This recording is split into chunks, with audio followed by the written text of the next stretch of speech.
Adrian, who is she? I can't keep lying to you. I've loved her all along. I already knew. How could you know? Because she sent that photograph to me. Where is she, Claire? She died last night. And she left the truth about your child inside that envelope. Lena Hartwell waited until the last glass of champagne had been poured. She waited until every guest had smiled and clinked and toasted to the happiest day of her life. She waited because she did not yet know there was anything to wait for. Then Daniel Ashford, the man she had given 7 years to, stood up at his own wedding reception and said the words that turned the room into a graveyard. "I need to tell you the truth. I have loved someone else this whole time." He said it in front of 200 people. He said it after she had emptied her savings to keep his life afloat. He said it in a rented ballroom where the napkins had been folded into swans because she had folded them herself that morning. On her knees, making everything perfect for a man who had already decided to ruin it. The music died first. That was the strange thing Lena would remember years later when she tried to piece together the order of it all. Not the words, not the faces, but the way the band simply stopped, one instrument at a time, as if the musicians themselves could not process what they were hearing. A trumpet trailed off into nothing. A pianist lifted his fingers from the keys and let them hover there, frozen, and into that silence the words kept echoing, bouncing off the walls of a room that had been built to hold joy and was now holding something else entirely. Lena sat very still in her wedding dress. Her hands were folded in her lap. Those hands had done a lot over the past 7 years. They had signed loan documents to cover his rent when his first business collapsed. They had filled out hospital paperwork for his father when the diagnosis came. They had held Daniel at 3 in the morning on the kitchen floor when he wept and told her no one would ever love him the way she did. Those hands had carried him through every failure, every crisis, every dark night when he could not carry himself. She looked at those hands now. Then she looked up at the man she had almost married. "Daniel," she said quietly, "sit down." But he did not sit down. That was the part that would stay with her. He had already lit the match, and now he could not stop feeding the fire. He seemed to believe he was doing something heroic. His eyes were wet. His chin trembled. He looked like a man confessing a great sin in a cathedral, awaiting absolution. "I have to be honest," he said, and his voice cracked with what he clearly mistook for courage. "I cannot start a marriage on a lie." "Lena, you deserve the truth." A woman near the back of the room gasped. Someone dropped a fork and it hit a plate with a sound like a small explosion. Lena's mother, seated at the family table in the navy dress she had bought for this occasion, had gone completely white. Her father had risen halfway out of his chair, napkin sliding to the floor, mouth open but no words coming. "I deserve the truth," Lena repeated. Her voice was steady. That was what unnerved the room more than anything else. Every person in that hall had braced for screaming. They had braced for a bride running through the doors in tears, veil trailing behind her like a flag of surrender. Instead, there was this calm, this terrible, unsettling calm. It pressed down on the room like a hand and made the air feel heavier than any scream could have. "Yes," Daniel said. He wiped his eyes with the back of his hand. "You do. And I could not live with myself if I did not tell you before we stood at that altar. Her name is Sophie Mercer. We grew up on the same street. She moved back to Philadelphia a few months ago. And when I saw her again, I realized that what I had buried all those years ago never actually went away. I tried to stop it. I swear I tried." "You tried," Lena said, "every single day. And this was the moment you chose to tell me. Not last week. Not last month. Not the day you first felt it return. But now, in front of my parents. In front of your parents. In front of every person we invited to celebrate us." Daniel swallowed. For the first time, something shifted across his face. A small crack in the certainty. "I thought," he began, "I thought that if I said it here, with everyone we love around us, it would feel like the beginning of something honest. A clean start." Lena looked at him for a long moment, and then she laughed. It was not a bitter laugh. It was not the laugh of a woman losing her mind.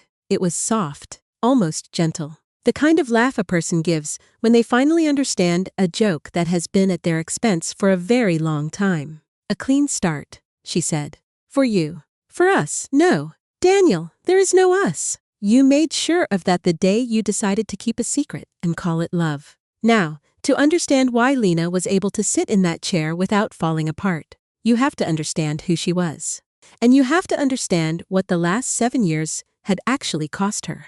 Because the guests in that room, the ones whispering behind their hands, the ones already reaching for their phones, they thought they were watching a woman get her heart broken in real time. They were wrong. Lena's heart had been breaking slowly for months. What they were watching was the moment she finally set it down. Lena Hartwell was 29 years old, and she planned events for a living, weddings mostly. That was the cruel irony that no one in the room fully understood yet. She had spent the better part of her 20s building other people's perfect days, arranging the centerpieces, coordinating the timelines, standing in the back of ballrooms and watching grooms look at brides with tears streaming down their faces. She knew exactly what love was supposed to look like at a wedding. She had studied it the way a scholar studies a subject. She had memorized its every gesture. And somewhere deep inside her, in a place she had refused to examine for a long time, she had known for months that Daniel's face did not look the way those grooms' faces looked. Not when he held her hand. Not when he said her name. Not when he looked at her across a room. She had met Daniel 7 years earlier, back when he had nothing. That was the detail everyone seemed to forget. When she met him, his first company had just gone under. He owed money to people who did not send polite reminders. He was sleeping on a friend's couch and going to interviews that never called back. He was, by every measure the world uses, a failure. And Lena had looked at him and seen something else entirely. "You still believe I can fix this?" He had asked her once, early on. They were sitting on the edge of a mattress in a rented room. The lights were off because the electricity had been cut 3 days before, and he had not told anyone. "Everyone else already gave up on me," he said. "I do not believe you can fix it," she had told him. "I believe we can. There is a difference." She had meant it. She had meant every word of it for 7 years. When his second venture stumbled, she took on extra clients and worked weekends to keep them afloat. When his father was diagnosed and the hospital bills started arriving in envelopes thick enough to make her stomach turn, she quietly emptied the savings account she had been building since she was 22, the one she had been keeping for a house of her own. And she never once told Daniel where the money came from. She let him believe the bills were covered by insurance. She let him keep his pride. That was the kind of love Lena gave. It did not announce itself. It did not stand up at receptions and demand recognition. It simply showed up again and again in the dark, when no one was watching. And now the man she had carried was standing in a spotlight, calling his betrayal an act of honesty. "Lena," said her maid of honor, Megan, who had appeared at her side without anyone noticing. One hand hovered near her shoulder. "You do not have to sit here. Come with me. We can go." "I am all right." "Megan, you are not all right." "Honey, nobody would be all right. I promise you. I am all right." And the thing was, she meant it. Here is what Lena had figured out in the weeks before this day. In the long nights when Daniel came home late smelling faintly of a perfume she did not own. In the mornings when his phone buzzed and he flipped it face down on the counter, with a casualness that was too practiced to be casual. In the way he flinched, just slightly, whenever she said the word forever. She had figured out that the man she loved had already left. He had left in every way that mattered. He had simply been too much of a coward to make it official. She had a choice in those weeks. She could confront him. She could scream and cry and beg and demand answers. Or she could wait. And she had chosen to wait. Not because she was weak. Because she wanted to know something. She wanted to know if Daniel Ashford, given every chance in the world, given the full weight of 7 years and a wedding and 200 witnesses, would ever choose her without being forced to. Now she had her answer. "Can I ask you something?" Lena said. And the whole room leaned in because her voice was so calm, so clear that it carried to every corner of the hall. "When did it start?" "The truth this time. Daniel, not the version where you tried so hard and suffered so nobly. The real version." Daniel's throat worked. "Lena, I do not think this is the place." "You chose the place," she said. "You stood up in front of all these people. So now you will answer in front of all these people. When did it start?" He looked at the floor. 4 months ago, he said quietly. Maybe 5. A murmur went through the room like wind through dry grass.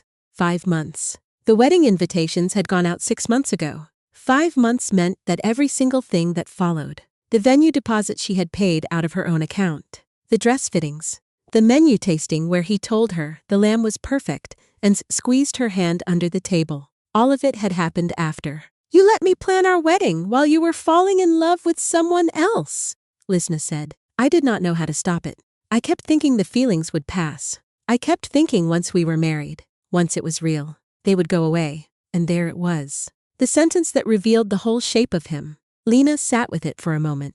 She turned it over, examined it, the way she might examine a seating chart that had been arranged all wrong. "You were going to marry me as a cure," she said slowly. "You were going to use me. You were going to stand up here and promise me forever. And in your heart, you were hoping I would be the medicine that made you stop wanting her." "That is not," Daniel started. "That is exactly how you meant it. You just never said it out loud until now." Across the room, Daniel's mother had begun to cry. His father sat rigid, jaw clenched, staring at his son with an expression that was not sympathy. It was shame. Lena noticed it, and some small, distant part of her felt sorry for the old man who had liked her, who had once told her at a holiday dinner that she was the best thing that had ever happened to his boy. "Lena," Daniel took a step toward her. "Please, I know I did this all wrong. I know the timing is unforgivable. But I am telling you the truth now because I respect you too much to lie at the altar. Does that not count for something? Do 7 years not count for something?" And this was the moment. This was the moment everyone in the room would talk about for years afterward. At other dinners, at other weddings, in hushed and admiring tones. Because Lena rose from her chair. She did it slowly, gathering the skirt of her dress in one hand. And she stood to her full height. And she looked at Daniel Ashford with clear, dry eyes. 7 years counts for everything," she said. "That is exactly why I will not let you turn them into a cage. You want me to sit here and be grateful that you told the truth on the worst possible day in the cruelest possible way. You want a medal for your honesty. But there is nothing honest about a man who keeps a secret for 5 months and only confesses when the guilt gets too heavy to carry. You did not tell me the truth for my sake, Daniel. You told me for yours, so you could feel clean. So you could hand me the weight you were tired of holding." The room was utterly silent now. Even his mother had stopped crying. "You know what I noticed first," Lena went on, and her voice did not shake. "It was the way you smiled at your phone. A little private smile. The kind you used to give me. Then it was the late nights. Then it was the way you started apologizing for things you never used to apologize for. Because guilt makes a person overcorrect. And then it was the way you flinched whenever I said the word forever. I noticed all of it, Daniel, months ago. And do you know why I did not say anything?" He shook his head, speechless. "Because I wanted to see if you would fight for me. I wanted to see if there was still a version of you that would choose me on purpose. Not out of habit, not out of debt. Not because I saved you 100 times and you owed me. But because you looked at me and thought, her, I choose her. I waited, and I waited, and that man never showed up. Instead, I got this. A confession dressed up as a gift." She reached up then and slowly, deliberately, pulled the engagement ring from her finger. It was a modest ring. She had helped him pick it out back when money was tight. She had told him she did not care about the size of the stone, only about what it meant. She looked at it resting in her palm, catching the light of the chandelier. Then she set it down on the table beside his champagne glass with a small, final click. "You are free," she said. "You are free to love the person your heart apparently never let go of. I mean that. Go be with Sophie. Build whatever it is you think you are going to build. But hear me, because this is the last true thing I will ever say to you. I am free too. And I would rather be alone for the rest of my life than spend one more day as somebody's second choice." For a moment, nobody moved. And then something happened that Lena had not planned for. Her father stood up. This quiet man. This man who had walked her down the aisle only an hour ago with tears of pride in his eyes. This man who had shaken Daniel's hand and welcomed him into the family. He stood up at his table and began, slowly, to clap. It was just one pair of hands at first, lonely and strange in the enormous silence. Then her mother rose beside him and joined. Then Megan, then a great aunt near the window. And then, one by one, the guests who had come to celebrate a wedding stood on their feet and applauded. Not the marriage that would never happen, but the woman who had just refused to accept a smaller life than the one she deserved. Daniel stood alone in the center of it, in his rented tuxedo, in the wreckage of the moment he had chosen. He turned in a slow circle, looking for a single face that would take his side, and he found none. Not his mother, not his father, not a single friend. "Lena," he said, and his voice was very small now. "Please do not do this. I made a mistake." "People's mistakes. They do," she agreed. "And I forgive you for the mistake. What I will not do is stay for it." She began to walk toward the doors. And Daniel, in a panic, said the thing that would follow him for the rest of his life. The thing people would repeat at parties for years with a kind of amazed contempt. "If you walk out that door," he called after her, "you are going to regret it. You are never going to find anyone who knows you the way I do." 7 years. "Lena, nobody starts over at your age. It gets a second chance at this. Nobody." Lena stopped. She stood there for a heartbeat with her back to him, and the whole room held its breath. Then she turned around one last time, and she was, incredibly, almost smiling. "You know what is funny? Daniel, for 7 years I thought you knew me better than anyone in the world. But you just proved you never knew me at all. Because the woman you think will regret this, the woman you think cannot survive without you, she does not exist anymore. You spent so long looking at Sophie that you did not even notice when I stopped needing you." And she walked out. She walked out of that hall in her wedding dress, past the tables full of food that would never be eaten, past the cake that would be thrown away, past the photographer who had lowered his camera because he could not decide whether this was a moment to capture or a moment to grieve. She walked out into the hallway, and Megan caught up with her, and her mother caught up with her, and the three of them stood together in the quiet corridor. Only then, only when the doors had closed behind her, did Lena allow herself to shake. "Oh, honey," her mother whispered, pulling her close. "Oh, my brave girl." "I am okay, Mom." But her voice broke on the last word, and her mother held her tighter. "You do not have to be okay yet," her mother said. "You were okay in there for all of them. Out here you can just be my daughter." And Lena let herself cry then. But only for a minute, only for the length of one long, shaking breath. Because she had learned something over the course of 7 years that she was only now beginning to understand. She had learned that a person can grieve and stand up at the same time. She had learned that the worst day of your life and the first day of your freedom can wear the exact same face. Later, much later, Lena would think about the drive home that night. Megan drove because Lena's hands were still trembling.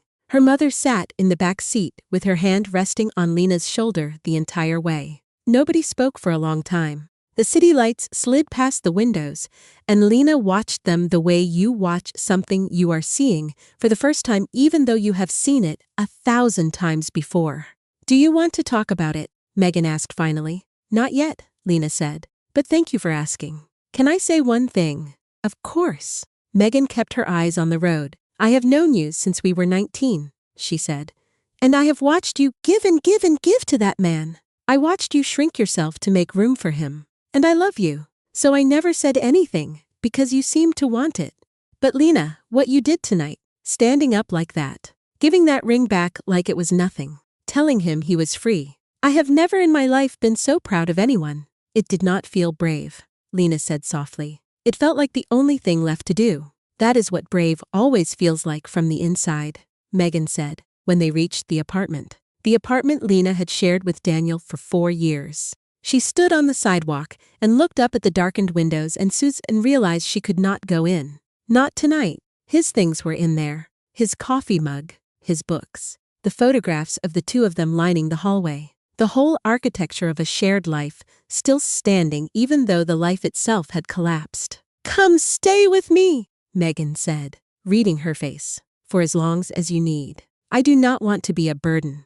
"Lena Hartwell," Megan said, "you have never been a burden to a single soul in your entire life. That is exactly your problem. And, starting tonight, we are going to work on it." So Lena did not go home. She got back in the car, and Megan drove her across the river to a small apartment with a fold-out couch and a cat named Pepper. And Lena slept that first night in her ruined wedding dress because she could not bear to take it off. Could not bear to fold up the last piece of the person she had been that morning. She lay awake for a long time, staring at the ceiling, listening to the unfamiliar sounds of an unfamiliar home. And she waited for the regret to come. She waited for the panic Daniel had promised her. The certainty that she had thrown away the only love she would ever know. She waited to feel like the woman he thought she was. The one who could not survive on her own. It never came. Instead, somewhere in the deepest part of the night, she felt something she had not felt in years. It was quiet. It was small.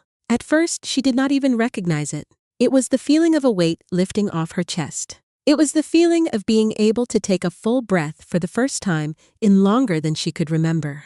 It was, she realized, relief, because for 7 years, Lena Hartwell had been carrying a man who did not know how to carry himself. And she had done it gladly. She had done it with love. She had told herself that this was what devotion looked like. But somewhere along the way she had forgotten a very simple thing. She had forgotten that she was allowed to be carried too. She had forgotten that she was allowed to be chosen. She had forgotten that she was a whole person, all on her own, before Daniel Ashford ever wrote his failure across the front of her life. And in the morning, she was going to remember. But first there was the phone. She had left it in her bag. She had not looked at it since the reception. And when she finally picked it up in the gray light before dawn, she found 43 missed calls and a screen full of messages. Most were from friends and family, worried and loving, asking if she was safe. But 9 of them were from Daniel. And the last one, sent at 4 in the morning, was longer than the rest. Lena sat on the edge of the fold-out couch, with Pepper the cat curled against her hip, and she read it in the dark. "I know you do not want to hear from me," Daniel had written. "And I know I have no right to ask you for anything. But I need you to know that the second you walked out that door, I understood what I threw away. Sophie is here. She is sitting across from me right now, and all I can think about is you. I made the worst mistake of my life tonight. Please, Lena, just tell me it is not too late." Lena read it twice. Then she read it a third time, and she felt the old pull. The old familiar tug of a woman who had spent 7 years being the person who fixed things, the person who forgave, the person who could not bear to let a hurting man hurt alone. Her thumb hovered over the screen. And then she thought about the way the whole room had gone quiet. She thought about the ring sitting beside his champagne glass. She thought about 5 months of dress fittings and menu tastings and squeezed hands under tables. She thought about a man who only ever wanted her once he could no longer have her. She set the phone down on the coffee table, face down. The way Daniel used to set down his own phone when Sophie's name appeared on the screen. And she lay back down in the dark. And she pulled Pepper the cat a little closer. And she closed her eyes. The message could wait. In fact, she already knew she was never going to answer it. But that was a decision for the morning. And the morning was still an hour away. And for now, for the first time in longer than she could remember, Lena Hartwell had nowhere she needed to be and no one she needed to save. She slept. And she did not dream of Daniel at all. The morning came and Lena did not answer the message. She got up before Megan. She made coffee in an unfamiliar kitchen, opening 3 wrong cabinets before she found the mugs. And she deleted Daniel's 4 in the morning confession without reading it again. That was the first decision of her new life. It was smaller than the one she had made at the reception, but in some ways it was harder, because deleting that message meant giving up the version of herself that always answered. The version that always came running when a man was in pain. She had been that woman for so long she did not know who she was without it. She was still standing there holding her coffee, watching the steam rise and disappear, when her phone buzzed against the counter. She flinched. She was certain it was Daniel again. But when she looked at the screen, the name was not his. Sophie Mercer. Lena stared at it. The woman she had never met. The woman whose name Daniel had confessed in front of 200 people was calling her at 7:15 in the morning, the day after the wedding that never happened. For a long moment, Lena did not move. She watched the phone vibrate against the counter like a living thing. Then, because she was a person who had never in her life been able to leave a ringing phone alone, she answered. "Hello." There was a pause on the other end. Then a woman's voice, soft and uncertain. "Is this Lena?" "It is. I am Sophie. Sophie Mercer." I know I have no right to call you. I have been sitting here for 2 hours, trying to decide whether to do it. But I could not just leave it." Lena set her coffee down very carefully on the counter. "Leave what, Sophie? He told you it was 5 months. At the wedding, I heard about what he said. He told you it started 5 months ago, and that he tried to stop it, and that he confessed because he respected you too much to lie at the altar." That is what he said. Lena confirmed. Her voice sounded far away. Even to herself. None of that is true. And there it was. The first crack in a story Lena thought she already understood completely. She gripped the edge of the counter hard enough that her knuckles went white. What do you mean none of it is true? Sophie's voice was shaking now. I mean, I came back to Philadelphia 7 months ago, and Daniel found me. I did not chase him. I want you to know that. I am not calling to defend myself, because there is no defense for what I did, and I will carry it for the rest of my life. But I am not going to let him rewrite it into something noble. Lena, he pursued me from the very first week. He told me you two were basically finished. He told me you were already sleeping in separate rooms. He told me the wedding was a formality, something to keep your families happy, and that the second it was over, he was going to leave you for me. The kitchen tilted. Lena put her hand flat on the counter to steady herself. He told you we were sleeping in separate rooms, she repeated. Yes, Sophie. We were not sleeping in separate rooms. We were trying on tuxedos. We were tasting cake. I was paying the venue deposit out of my own savings account. There was a sound on the other end of the line. A small, broken sound like something tearing. I know, Sophie whispered. I know that now. I found out 3 days ago, and that is why I ended everything. That is why he is not with me this morning, no matter what he told you. I threw him out. 10 minutes into that phone call, Lena understood that the man who had betrayed her at the altar had also been lying to the woman he betrayed her for. He had built 2 entirely separate stories, one for each woman. And he had lived comfortably inside both of them for 7 months. Telling Lena she was his forever. Telling Sophie she was his escape. And the confession at the reception. The one everyone in that room had watched with horror, and that Lena had received with something close to grim respect. That confession had not been an act of courage at all. It had been a man realizing that both his stories were about to collide in the same room and choosing in a panic to control the explosion. Why are you telling me this? Lena asked. Her voice was very quiet. You do not owe me anything. You could have just let me hate you, because you deserve to know that you did not do anything wrong, Sophie said. I watched him tell people you were cold, that you had stopped loving him, that he was trapped. And then 3 days ago, I saw a photograph someone posted of the 2 of you at your dress fitting. And you were laughing. Lena, you had your head on his shoulder and you were laughing like a woman who had absolutely no idea her whole life was a lie. And I thought, that is not a cold woman. That is not a woman who stopped loving him. That is a woman he has been robbing blind for 7 months. And I could not be part of it anymore. Lena lowered herself slowly onto one of the kitchen stools. She was quiet for so long that Sophie finally said, Are you still there? I am here.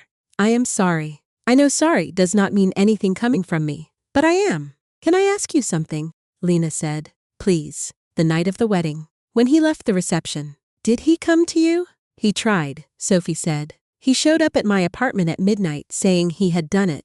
He had finally told me, we could be together now. And I looked at him, and I do not know how to explain it. But something in me had already died by then. Because I had spent 3 days knowing the truth. And I realized I was not looking at the love of my life. I was looking at a liar who was going to do to me exactly what he did to you, the second someone better came along. So I told him to leave.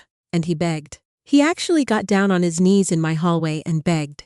And then when I still said no, he got angry. And he said something I cannot get out of my head. What did he say? Sophie's voice dropped to almost nothing. He said, Fine then, I will get Lena back. He said she always takes me back. He was already halfway out the door planning how to win you again before I had even closed it. And that was the twist Lena had not seen coming. The one that reframed everything. Including the 4 in the morning message she had deleted without a second read. Because that message, the desperate, tender message about how the second she walked out the door, he understood what he had thrown away. That message had not been written by a heartbroken man returning to the truth. It had been written by a man whose backup plan had just fallen through, sitting alone in the wreckage of both his lies, reaching for the woman who always took him back. She had almost answered it. Her thumb had hovered over the screen. And if Sophie had not called, if this stranger had not sat in her apartment for 2 hours working up the courage to dial, Lena might have written back something soft, something that left a door open. She felt sick at how close she had come. Sophie, Lena said, thank you. I mean that. I do not imagine we will ever be friends. And that is fine. But you did a hard thing this morning calling me. A good thing. Not many people would have. He is going to come for you, Sophie said. I need you to be ready. He is charming when he is scared. Lena, he is at his most convincing when he is most desperate. Do not let him near you when he is like that. I will not, Lena said. And this time she believed herself. She hung up the phone and sat in Megan's quiet kitchen with the cold coffee in front of her and let the whole thing rearrange itself in her mind. 7 months. Not 5 separate stories. Separate lies. A man on his knees in someone else's hallway. And then a man calmly deciding before the other woman's door had even shut that Lena would take him back because Lena always did. Megan found her like that 20 minutes later. Still sitting. Still staring at nothing. You look like you have seen a ghost. What happened? So Lena told her. She told her all of it. The phone call. The 7 months. The separate rooms that never existed. The moment on his knees in Sophie's hallway. And she watched her oldest friend's face move from shock to fury to something harder and colder than either. He said you always take him back, Megan repeated.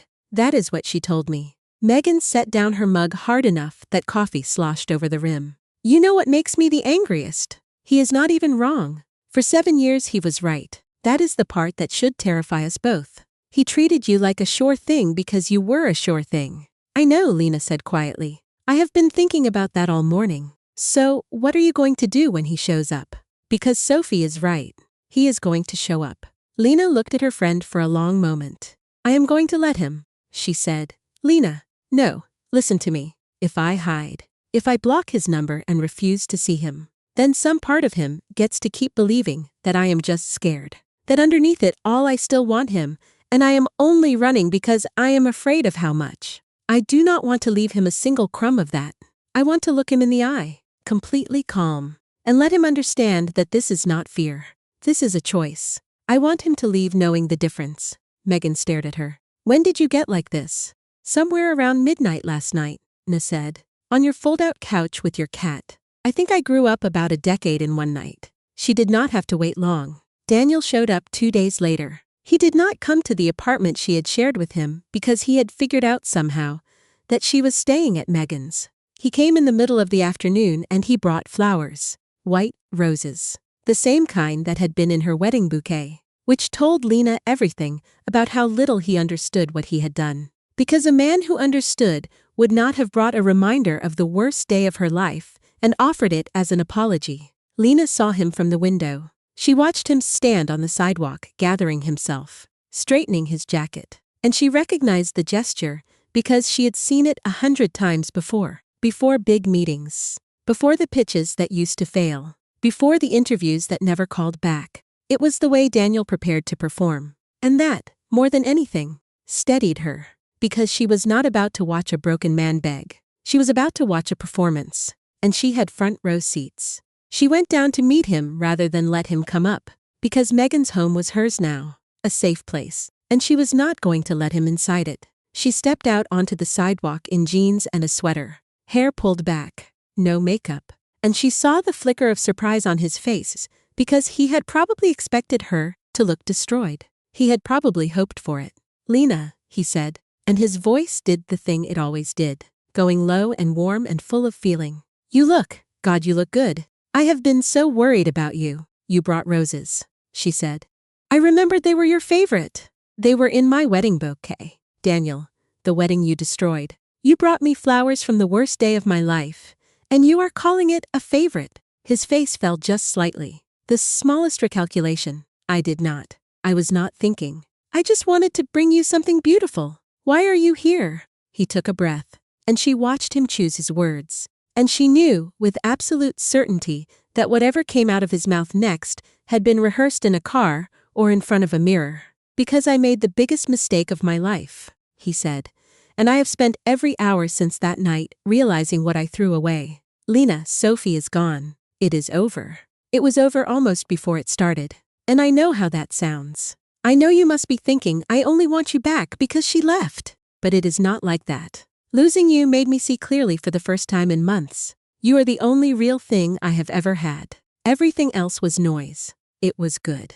She had to give him that. If she had not spoken to Sophie, if she did not know about the 7 months, and the separate stories, and the man on his knees in another woman's hallway. That speech might have reached something in her. There was a version of Lena, the version from a week ago. Who would have felt the pull of it? Who would have started, against her own better judgment, to soften? But that version of Lena had been left behind at a reception hall sitting in a chair with an untouched champagne glass. Sophie called me, Lena said. Daniel went very still. The roses drooped slightly in his hand. She called me the morning after the wedding, Lena continued, her voice never rising, never sharpening, just steady and clear. We talked for a long time. She told me it was not 5 months. Daniel, it was 7. She told me you found her, that you pursued her from the first week she got back. She told me you were sleeping in separate rooms. She told me you called the wedding a formality to keep our families happy. And she told me about the night you left the reception, how you went to her apartment and got down on your knees, and how when she turned you away you stood up and said, "Fine, then I will get Lena back. She always takes me back." With every sentence she watched a piece of the performance fall off of him, until what was standing on the sidewalk in front of her was not the man he was pretending to be, but something smaller and more frightened and far more honest. That is not. He started. She is twisting it. Sophie is angry. She wanted to hurt you. She wanted to hurt me. She wanted to tell me the truth, Lena said, which is more than you ever did. And here is the thing, Daniel. I believe her, not because I have proof, but because her story explains everything and yours never did. Yours never explained why you got so careful with your words, why you flinched at the word forever, why you kept letting me pay for a wedding you were planning to escape. Her version fits every single thing I felt for the last 7 months. Yours only ever fit the version of you that you wanted me to see. You said you knew me better than anyone. You told me I would never find anyone who knows me the way you do. But Daniel, if you knew me at all, you would have known that the surest way to lose me forever was to lie to my face on a sidewalk with roses in your hand. You would have known that I would rather be told a devastating truth than a comforting lie. You have never known me. You knew what I would tolerate. That is a completely different thing. And you spent 7 years confusing the two. Something shifted in his face then. The fear curdling into something uglier. Because a cornered man who cannot charm his way out will almost always try to wound his way out instead. You think you are better than me now, he said, standing there all calm, all evolved. But we both know the truth. Lena, you were nothing when I met you. A wedding planner living paycheck to paycheck. I gave your life meaning. I gave you a project. Without me, you are just a lonely woman who plans other people's happy endings because she cannot have her own. And there it was. The cruelty underneath the charm. The thing she had sacrificed 7 years to avoid ever seeing clearly. In a strange way, she was almost grateful for it. Because a woman can spend a long time doubting whether she made the right choice. But she cannot doubt it for very long when the man she left stands in front of her and calls her nothing. Thank you, Lena said. Daniel blinked. What? Thank you for that. Because for 2 days some small part of me was still wondering if I had been too harsh. If maybe you really were just a scared man who made a mistake. And you just answered that question completely. A scared man who made a mistake does not say what you just said. Only a man who never respected me in the first place could say it. So, thank you. You just made the rest of my life a lot easier. She turned to go back inside. Lena, his voice cracked. The anger collapsing back into desperation. The performance falling apart entirely now. Wait, I am sorry. I did not mean that. I swear to God I did not mean it. I am losing you, and I cannot think straight. Please, please do not walk away. I will do anything. I will go to therapy. I will spend the rest of my life making this up to you. Just do not leave me here. And Lena stopped. And she turned around one final time. And she looked at him with something that was not hatred and was not love. It was closer to pity. And pity, she understood now, was the last thing to arrive when love has finally finished leaving. You are not losing me, she said gently. You lost me 7 months ago. The first time you told Sophie I did not matter. You just did not feel it until now because I was still standing here holding up your whole life and you had gotten so used to the weight that you forgot I was the one carrying it. I set it down. Daniel, that is all that happened. I set it down. And now you can feel how heavy your own life actually is. That is not me being cruel. That is just you, finally holding yourself. She left him there on the sidewalk with the white roses. She walked back up the stairs to Megan's apartment, and she did not look back, not once. And inside, Megan was waiting by the window where she had been watching the whole thing. "Did you hear all that?" Lena asked. "Every word," Megan said. "I opened the window. I am not sorry." Lena laughed, a real laugh, surprising even herself. "He called you nothing," Megan said. Her jaw was tight. "I wanted to come down there and throw him into the street. I am glad you did not. I needed to do that myself." Lena sank onto the couch, and Pepper the cat immediately climbed into her lap, and she stroked his fur and felt for the first time since reception something that was almost peace. "You know what is strange," she said. 6 months ago, if he had said all that to me, it would have destroyed me. I would have believed every word. That I was nothing without him. That I only planned other people's happy endings because I could not have my own. And today I heard it and it just slid off. It did not stick anywhere. Because it is not true, and somewhere in the last week I finally started believing that it is not true. Megan sat down beside her. "Can I tell you something I have wanted to tell you for years? Always. You were never nothing. Not when you met him. Not ever. You were the most generous, most loyal, most alive person I knew. And he found you, and he saw all that light in you, and instead of loving it, he figured out how to run his whole life on it. Like you were a power source. And the worst part, the part that used to make me want to scream, was that you let him. Because you thought that was what love was. Giving until there was nothing left. I did think that," Lena admitted. "I really did. So what do you think now?" Lena was quiet for a moment, watching the cat. Watching the afternoon light coming through the window in long, golden bars. "I think," she said slowly, "that love is not supposed to feel like carrying someone. I think it is supposed to feel like standing next to someone who is carrying their own weight and reaching for each other's hand anyway. Not because you have to. Not because they would fall without you. Just because you want to. I think I have never actually had that.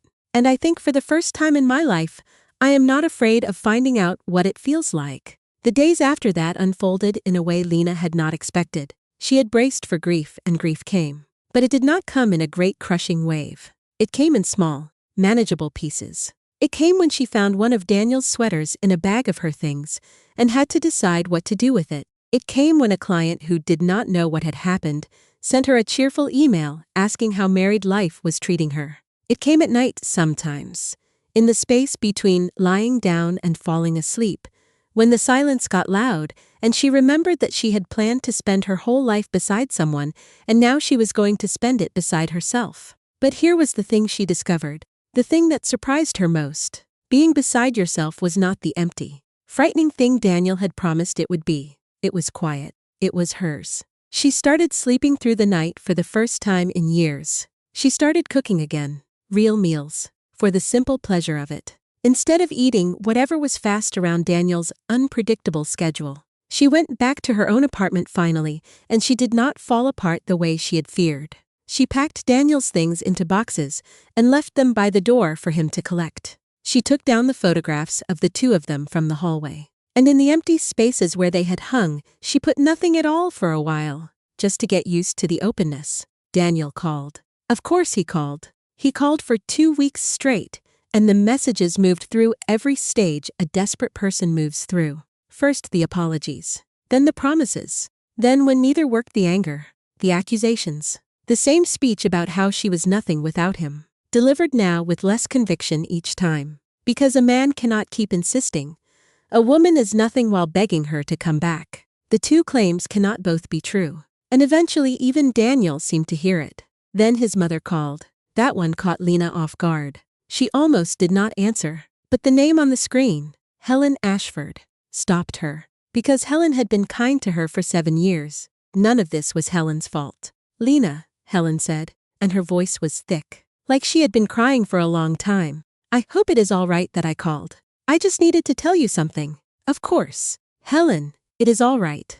I want you to know that I know the whole truth now. Daniel told us it was 5 months, and that he confessed to be honorable. But I found out. A friend of mine knows Sophie's aunt. I know it was 7 months. I know he lied to that girl the same way he lied to you. And I know what he said to yous on that sidewalk because he came home and repeated it to me like he expected me to agree with him. Helen's voice broke. My own son called you nothing. And I looked at him, Lena, and I did not recognize him. This boy I raised. I do not know where he learned to be so cruel. But I know it was not in my house, and I know it was not because of you. You were never anything but good to him. To all of us. Lena felt her eyes sting. Helen, you do not have to. I do have to. Because you were going to be my daughter. And I loved you like one.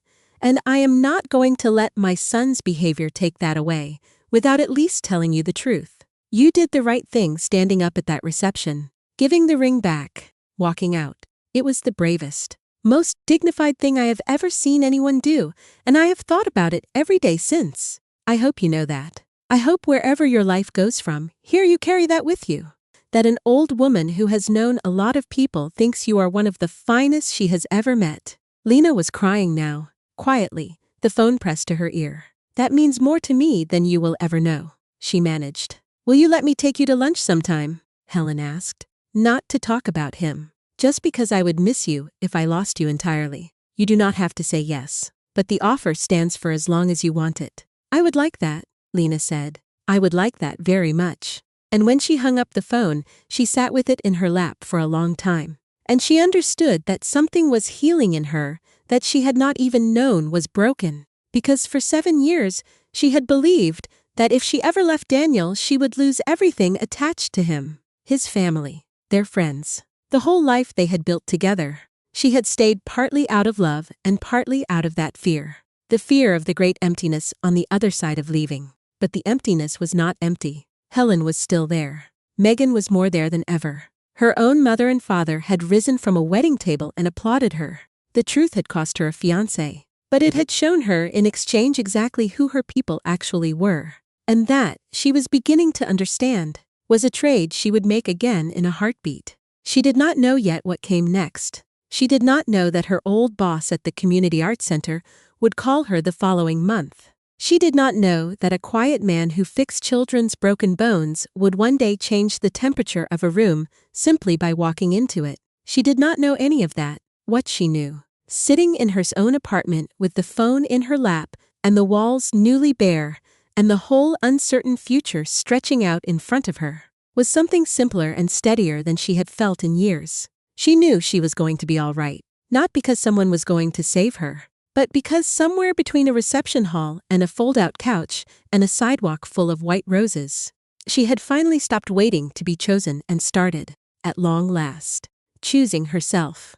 The call from the community center came on a Tuesday morning, 6 weeks after the wedding that never happened. It changed the direction of Lena's life more than she could have known when she picked up the phone. Lena Hartwell, said a warm, familiar voice. It is Patricia Dunn from the Riverside Center. I do not know if you remember me. Of course she remembered. Patricia had run the children's art program at the community center where Lena had volunteered years ago, back before Daniel, back when her weekends still belonged to her. Patricia was pushing 70 now, a woman with silver hair and a laugh you could hear from across a building. She had been one of the first people to tell Lena she had a gift for reaching children who could not find words for what they carried. Patricia, of course I remember you. It is so good to hear your voice. I will be honest with you, sweetheart. This is not just a social call. I heard about what happened. I will not pretend I did not. This city is smaller than it looks. Patricia's voice softened. And I thought to myself, well, if ever there was a time to steal Lena Hartwell back from the wedding business, this might be it. We lost our part-time art coordinator last month. It does not pay half what you are used to. But the children need someone, and I could not think of anyone better. So I am asking, would you come back to us? Lena stood in her kitchen with the phone against her ear and felt something unexpected move in her chest. For 7 years, her whole professional life had been built around other people's most important days. She had been very good at it. But somewhere along the way, she had stopped asking whether it was what she wanted or simply what she had ended up doing. And now here was Patricia, offering her a door back into a room she had loved and left behind. When would you need me to start? Lena heard herself say. Patricia laughed that big warm laugh. Is that a yes? That is a yes. She started the following Monday, and the first day nearly broke her, but not in the way she expected. It broke her open. The children at Riverside were not the children of easy lives. Many of them came from homes that were loud in the wrong ways, or silent in the wrong ways. Some had lost parents. Some were being raised by grandparents, or shuffled between relatives, or living in the shelter 3 blocks over. And when Lena handed them paper and paint and asked them to show her how they felt, they showed her things that no adult had ever thought to ask them about. There was a boy named Oliver, 8 years old. He painted the same picture every single day. A house with the windows blacked out. The same house. The same dark windows. Day after day after day. "Tell me about your house, Oliver," Lena said on the 3rd day, sitting down beside him at the art table. Her voice was easy, unhurried. She did not crowd him. Oliver shrugged without looking up. "It is just a house. Why are the windows dark?" He was quiet for a long time, dragging his brush through the black paint in slow circles. "So nobody can see in," he finally said. "And nobody can see out." Lena felt her throat tighten. She did not push. She had learned years ago, long before Daniel, long before any of it, that you did not pry a child open. You just stayed near the door, and you waited, and you let them decide when to let you in. So she sat with Oliver and painted her own house next to his. A house with the windows lit up gold. And she did not say a word about it. She just left it there on the paper beside his dark one. A quiet suggestion that windows could be other things too. It took 2 weeks. But one afternoon Oliver painted a house with a single lit window. Just one. And he slid it across the table to Lena without a word. Lena looked at that one gold window in all that darkness, and she had to excuse herself and stand in the supply closet for a minute so the children would not see her cry. Because she understood that little gold window better than Oliver could have known. She had lived in a dark house too, for 7 years, and she was only now painting beside an 8-year-old boy, learning how to light her own windows again. The work healed her in ways that no amount of talking about Daniel ever could have. There is a particular kind of medicine in being needed by someone who cannot exploit you, in being useful to people who have no way to take advantage of your usefulness. The children did not need Lena to fix their lives. They just needed her to show up and to see them, and to hand them the tools to say the things they could not say out loud. And in showing up for them day after day, Lena found herself slowly, quietly becoming a person she actually liked being. She had been at Riverside for about a month when she first noticed the doctor. She noticed him because of the way the children reacted to him. There was a Thursday volunteer program where local professionals came in to spend time with the kids. Most of them, Lena had observed, were kind enough but a little stiff, a little performative, the way people are when they are being good in front of an audience. But there was one man the children swarmed, a tall, unhurried man with gentle eyes and a quiet voice, who got down on the floor with them and let them climb on him, and did card tricks that made them shriek with delight. He did not seem to notice or care whether anyone was watching him. He was just there, on the floor, with the kids. "Whose is that?" Lena asked Patricia, nodding across the room. "That is James," Patricia said. "James Calloway. He is a pediatric doctor over at Children's. Been volunteering here on Thursdays for 3 years now, maybe 4. The kids would follow him off a cliff." She gave Lena a sideways look that Lena pretended not to notice. "Good man," Patricia added. "The real kind. Not the kind who tells you he is good and waits for the medal." Lena said nothing, but she filed the phrase away, because it was so precisely the opposite of Daniel that it startled her. Daniel had spent 7 years telling everyone what a good man he was, standing up at receptions to perform his own honesty, waiting for the medal that Patricia had just described. And here was this James, on the floor with a deck of cards and a pile of laughing children, apparently unaware that anyone was watching him at all. For a few weeks that was all it was. A man she noticed on Thursdays. She was not looking for anyone. She was, if she was honest with herself, actively not looking, still raw enough that the thought of trusting a man again felt like walking on a broken leg. So she kept her distance, and she did her work, and she told herself that the small flutter she felt when James's easy laugh carried across the room was nothing worth examining. Then Oliver fell. It happened on an ordinary afternoon. The children had been playing outside in the small yard behind the center. Oliver had climbed too high on the old play structure and come down wrong. The sound he made when he hit the ground was a sound Lena would not forget. She was the first one to reach him. His arm was bent in a way arms are not supposed to bend, and his face had gone white with shock. He was not crying yet. That frightened her more than crying would have. I need help. Lena called, her voice sharp with fear. Somebody get help, his arm. And then James was there. He had been inside, but he came through the door at a run and dropped to his knees beside Oliver. And the change in him was the thing Lena would remember later.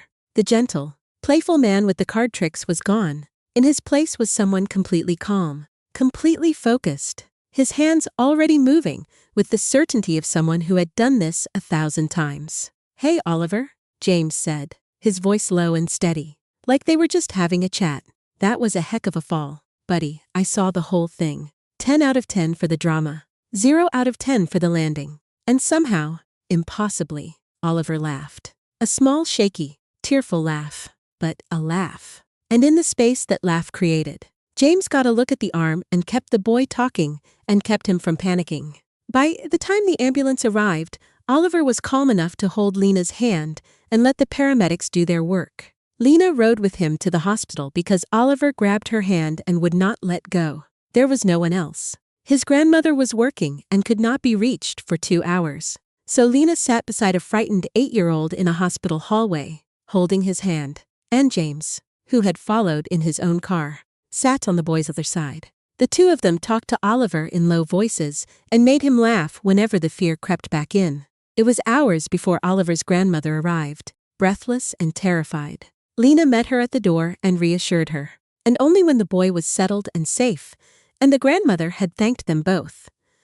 A dozen times did Lena finally step out into the cool evening and feel the adrenaline drain out of her all at once. She sat down on a bench outside the emergency room and stared at nothing. James came out a few minutes later and found her there. "You did good in there," he said, sitting down beside her. "Not too close. With Oliver. He was terrified, and you were the reason he was not more terrified. Kids can feel it when the adult holding their hand is scared.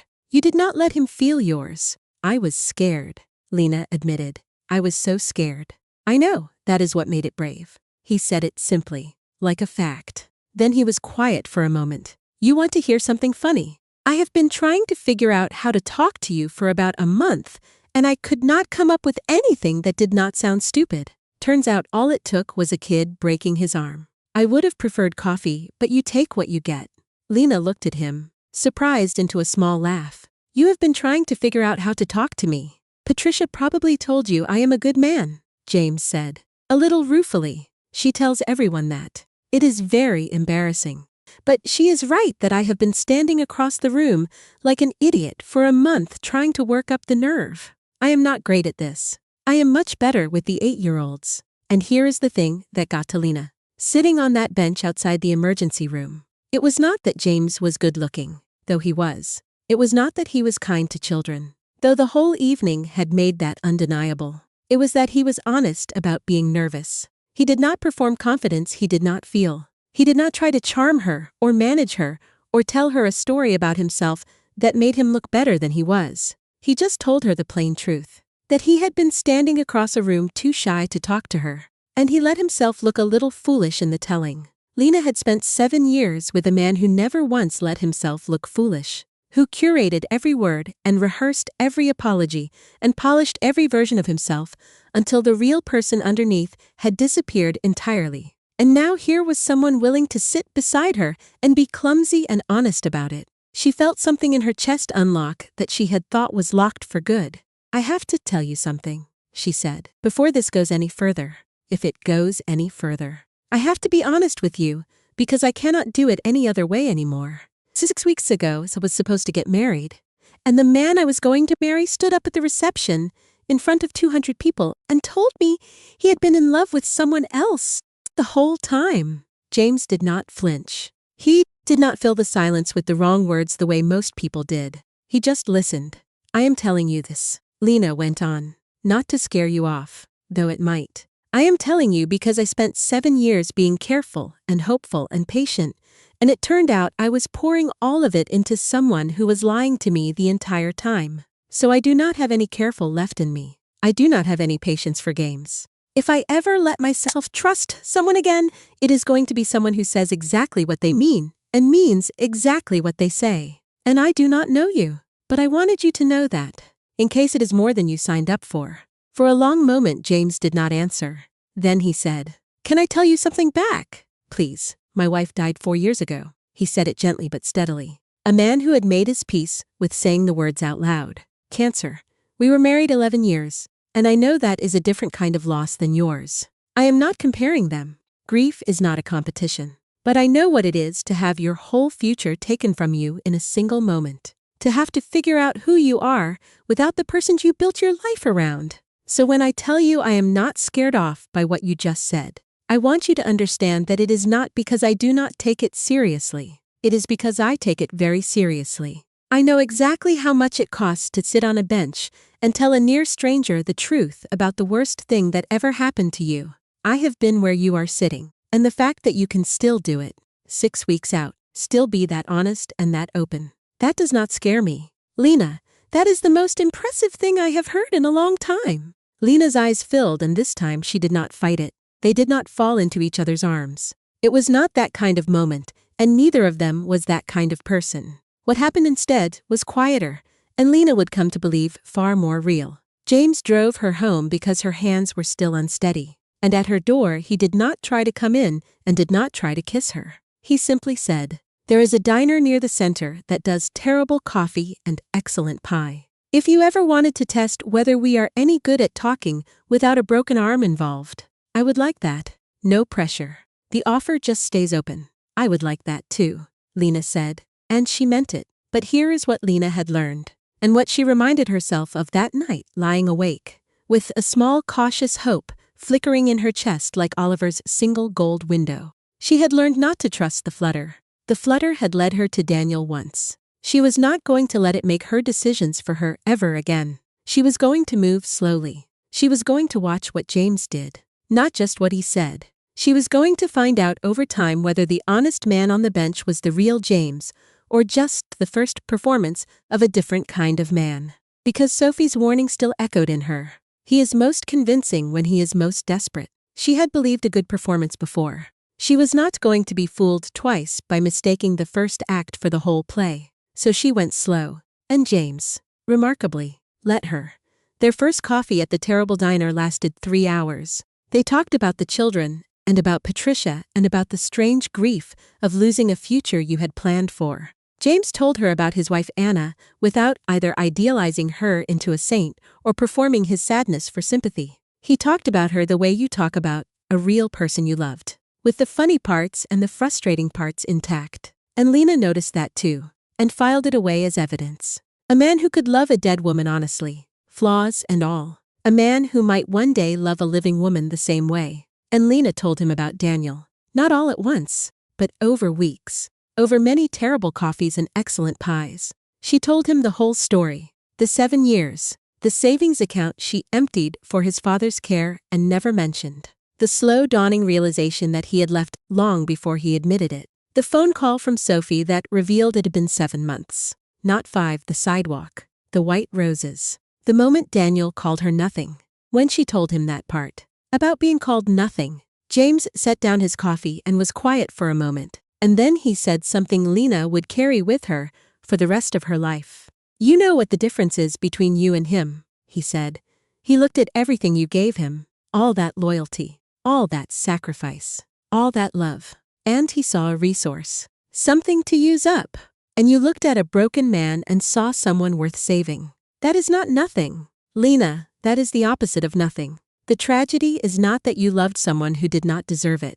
The tragedy is that a person capable of loving like you do got convinced by someone incapable of it that her love was worth less than it was. But that was always his failure. It was never your flaw." Lena had to look away for a moment, because in 7 years Daniel had never once said anything like that to her. And this man, this quiet doctor with terrible taste in diners, had said it over pie on their 4th coffee. Not to win her, not to earn anything, but simply because it was true. And he thought she should hear it. It was around this time, about 3 months into her new life, that Daniel reappeared. She had thought he was gone. The calls had finally stopped after the 3rd week, and she had allowed herself to believe he had accepted it. But then, on a Saturday afternoon, her phone rang with a number she did not recognize, and against her better judgment she answered it. And it was him. "Do not hang up," Daniel said quickly. Please, I am calling from a friend's phone because I figured you blocked mine. I just need 2 minutes. That is all. 2 minutes. Lena stood very still. A month ago, that voice would have sent a jolt of something through her. Dread or longing or both. Now she felt mostly a kind of weary steadiness. Why, Daniel? Because I heard something, he said. And I need to know if it is true. I heard you are seeing someone. Some doctor. Is that true? And there it was.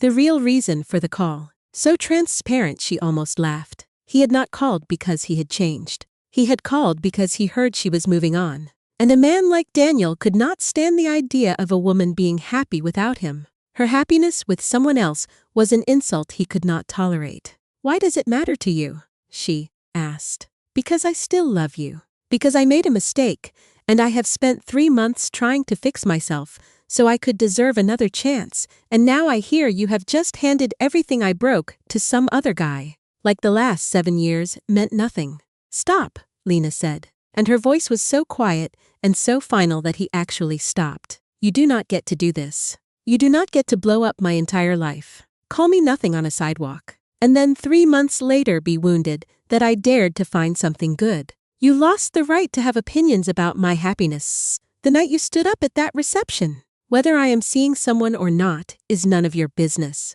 But since you asked, I will tell you one thing, and then I am going to hang up. And this is the last time we are ever going to speak. She took a breath. I met a man who, on the worst night, when a child was hurt and scared, got down on the floor and made him laugh before he made him better. A man who talks about the wife he lost like she was a real person he loved, not a story he tells to look good. A man who told me my capacity to love was the most impressive thing about me, not a resource for him to drain. And Daniel, do you know the strangest part? He has never once told me he is a good man. He just is one. Quietly, when no one is watching, and there is no medal to win. It took me 7 years with you to learn what that even looks like. So thank you for that, I suppose. You taught me exactly what to run from, which turned out to be the most useful thing you ever gave me. Goodbye, Daniel. Please do not call again. And she hung up, and she blocked the new number, and she stood in her apartment with her heart pounding, waiting for the guilt to come. The old reflexive guilt of a woman who had spent her life unable to leave a hurting man alone. It did not come. Instead, she felt clean, finished, like she had closed a door that had been swinging open on a broken hinge for months. And finally, the latch had caught. That night she told James about the call because she told him everything now, and James listened the way he always did, without interrupting, without trying to fix it. Are you all right? He asked when she finished. I am, she said, and she was surprised to find it was completely true. I really am. I thought it would shake me, hearing his voice. But it was like listening to a song I used to love, and realizing I do not even like it anymore.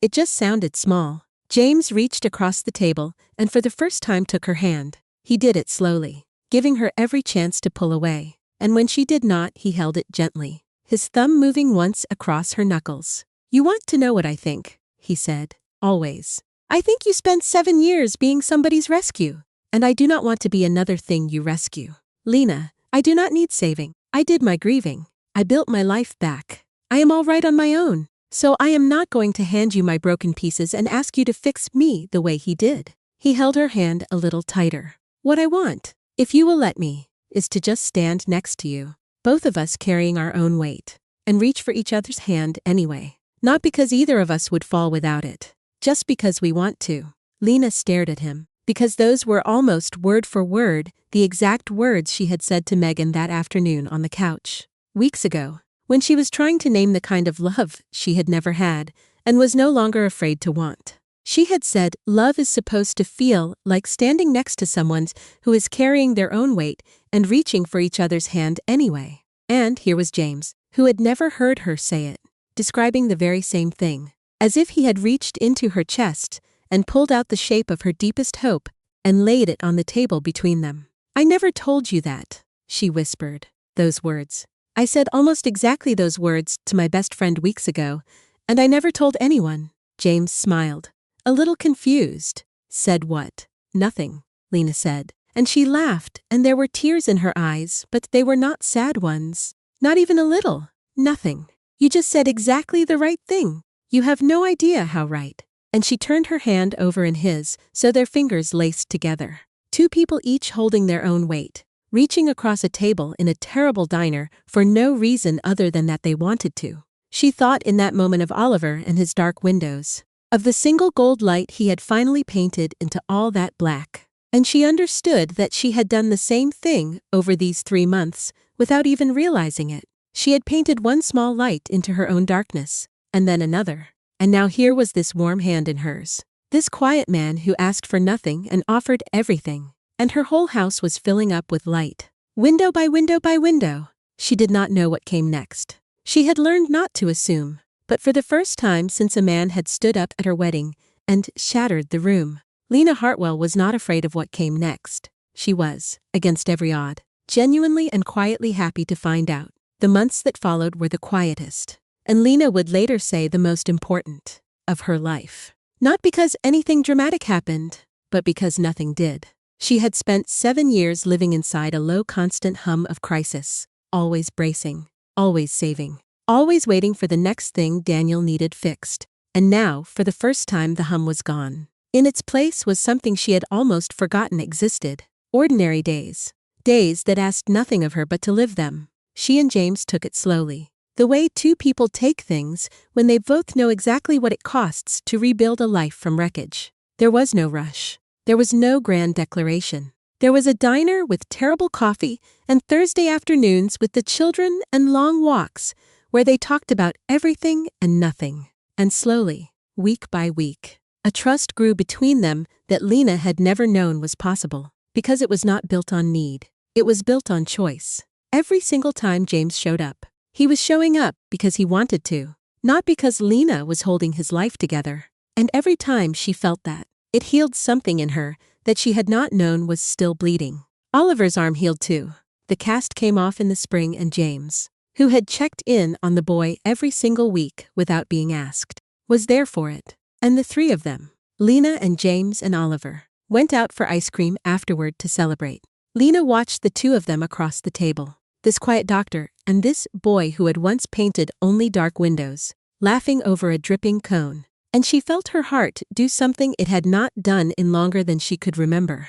It felt full, not anxious, not braced, just full. He is good with him, Patricia observed one afternoon, watching James on the floor with a cluster of children. Oliver now firmly established as his shadow, that James. He would make a good father if life ever went that way for him again. Lena said nothing, but the words lodged somewhere in her chest and stayed there.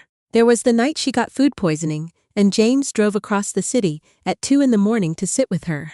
And he did not perform his concern, did not make it a story about what a good man he was, just held her hair back and cleaned up after her and slept in the chair beside her bed. There was the afternoon she cried unexpectedly about Daniel, not because she missed him, but because she was grieving the 7 years she had given away. And James did not get jealous or defensive, did not need her grief to be about him, just held her and let her cry it out and said at the end, 7 years is a long time to mourn. Take as long as you need. I am not going anywhere. And there was the moment, maybe 4 months into their relationship, when Lena realized she had stopped waiting for it to fall apart.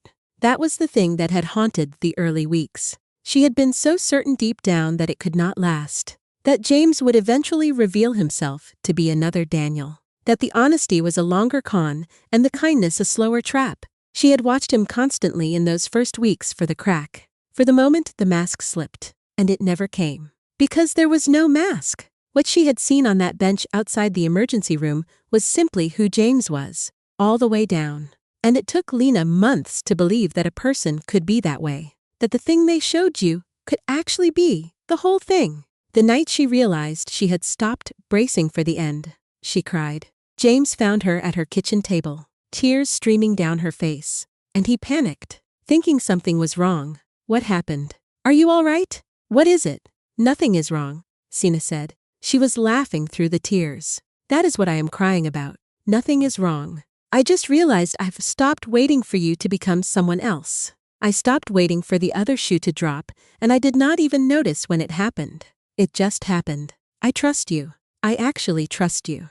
And I did not think I would ever be able to trust anyone again. And I am crying because I am so relieved. and I know that makes no sense. It makes perfect sense, James said. And he pulled a chair around and sat close and took both her hands. You want to know a secret? I do it too. Not about you. About losing you. Sometimes I wake up in the middle of the night convinced I am going to lose you, the way I lost Anna. That anything good just gets taken away. And I have to lie there and remind myself that you are okay. That you are not sick. That this is not that. We are both a little broken, Lena. But I think maybe that is why it works. We know how much this costs. We do not take a single ordinary day for granted because we both know exactly what it is like to have all the ordinary days suddenly end. Lena looked at him. This man who understood loss the way she understood loss. Who had built a life back from ashes the same way she was building hers. And she thought, with a clarity that startled her, I am going to spend my life with this man. Not because he needs me. Not because I need him. But because we choose each other. And we are going to keep choosing each other on the ordinary days snaptex when there is nothing in it but the choosing. She did not say it out loud. It was not time yet. But she knew it. Sitting at that kitchen table. As surely as she had ever known anything. Meanwhile, the news about Daniel's engagement rippled through the edges of Lena's old life and reached her in pieces. She heard from a mutual friend that the wedding had been planned quickly, almost frantically, as if Daniel were racing to lock the feeling in place before it could fade. She heard that Sophie, upon learning of it, had simply said she wished the poor woman luck and hoped someone had warned her. And then, about 8 months after the wedding that never happened, Lena heard the final piece. Daniel's engagement had ended. The woman had left him 3 weeks before their wedding, and the story going around was that she had found messages on his phone. Messages to yet another woman. Someone he had already started talking to while engaged. Already lining up the next rush before the current one had even faded. When Lena heard it, she did not feel triumphant. She had thought in her darker early moments that news like this would feel like victory, like proof, like the universe finally balancing its books. But it did not feel like any of those things. It felt mostly sad, because she understood now, from the safety of her own healed life, that Daniel was not a villain in some story who got what he deserved. He was a man in a prison of his own making, condemned to chase a feeling he would never catch, burning down every good thing that came near him because he could not bear to sit still long enough to be loved for real. And that was a life sentence far heavier than any revenge Lena could have wished on him. You feel sorry for him, James observed when she told him. It was not an accusation. It was an observation, gentle and a little amazed. I do, Lena admitted. Is that strange? No, I think it is the opposite of strange. I think it is the healthiest thing you have said about him yet. When you hated him, he still had power over you. Hate is just love that has gone sour. It still binds you to the person. But pity, real pity, the kind you feel from a distance when you are finally free, that is the sound of the last chain coming off. You do not hate him anymore. Lena, you are just sad for him. And that means you are done. And he was right. She was done. Daniel Ashford had become at last what she had never imagined he could become. A person she used to know. A closed chapter in a book she was no longer reading. She wished him no harm. She wished him no good. She simply, finally, wished him nothing at all. And that nothing was the most complete kind of freedom she had ever known. It was around this time, nearly 6 months after the wedding that never happened, that Lena got the news about Daniel directly. She got it from Helen, of all people, over one of their monthly lunches. They had kept their promise to each other and met once a month at a little restaurant, halfway between their homes. And they never talked about Daniel until the day Helen could not hold it in anymore.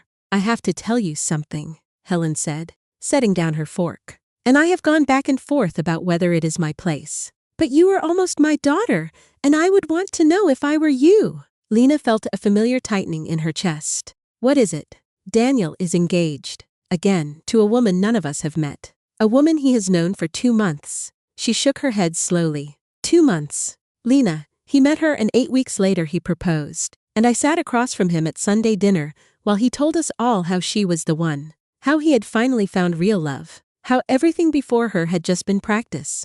And I looked at him, and I thought, I have heard this speech before. I heard it about you, and I heard it about Sophie. And now I am hearing it about a woman I have never met. Lena was quiet for a long moment, and then unexpectedly, she felt a wave of something that surprised her. It was not satisfaction. It was closer to pity. And beneath the pity, a kind of relief so deep it nearly took her breath away. "He is doing it again," she said softly. "He is doing it again," Helen agreed. "The same thing he did to you. Finding someone. Deciding they are the answer to everything wrong inside him. And then, the second turn out to be an ordinary human being. Instead of a cure, he will start looking for the next one. He does not want a person. Lena, he wants a feeling. And no person alive can be a feeling forever." And there it was. The truth about Daniel Ashford. Spoken plainly by the woman who had raised him and loved him and finally, painfully, come to see him clearly. He had never wanted Lena. He had never wanted Sophie. He had wanted the electric, temporary rush of being saved, of being chosen, of believing that this time, this person would finally fill the hole he carried around inside him. And when the rush faded, as it always faded, he simply went looking for the next source of it, leaving wreckage behind him like a man who burns down houses to stay warm. "I used to think I failed him," Lena said.